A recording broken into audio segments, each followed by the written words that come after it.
Odborné učiliště, praktická škola, základní škola a mateřská škola v Příbrami pod Šachtami měla v úterý 7. února roku 2017 Den otevřených dveří. Je to vlastně pro žáky základní školy, kteří budou navštěvovat v budoucnu naší školu, a samozřejmě bychom chtěli, aby si tady prošli všechny obory, které tady nabízíme. To znamená, tady jsme třeba měli možnost navštívit praktickou školu dvouletou, jednoletou. Vzadu máme prostory, kde se vyučuje odborný výcvik oboru pečovatelské práce. Vedle v Černé dílně se potom odehrává odborný výcvik oboru zednické práce a zámečnické práce. No a potom v smluvních pracovištích máme ještě obory prodavačských a kuchařských prací. Každoročně přijímáme vlastně stejný počet žáků, to znamená, vzhledem k tomu, že se jedná o žáky se zdravotními potížemi, tak se dá říct, že přijímáme do oborů tříletých vždycky 14 žáků, na praktickou školu dvouletou 12 žáků a na praktickou školu jednoletou 6 žáků. O které obory je největší zájem? Když se obrátím zpátky do statistiky, dá se říct, že největší zájem je o obory kuchařských prací.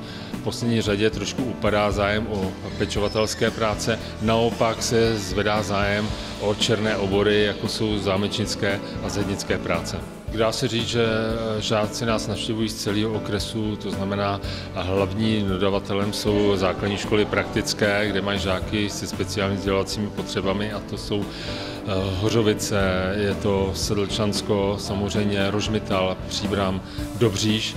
Takže to jsou regiony, kde jsou vlastně školy, které se zabývají žáky se speciálními vzdělávacími potřebami, a samozřejmě i z běžných základních škol, vzhledem k tomu, že v současné době už se integruje celá řada žáků s postižením i na běžných školách, tak se dá říct, že vlastně nás navštěvují, ať jsou to žáci tady z příbramských městských škol, anebo z okolních vesnic, jako jsou Jince, Březnice, Dolní Nímbyty a podobně.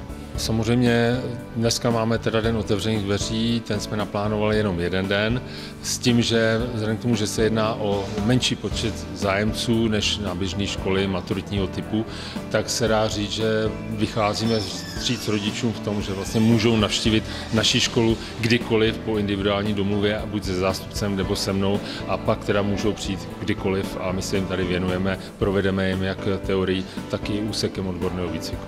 Máme naše webové stránky www.ouu.pb.cz,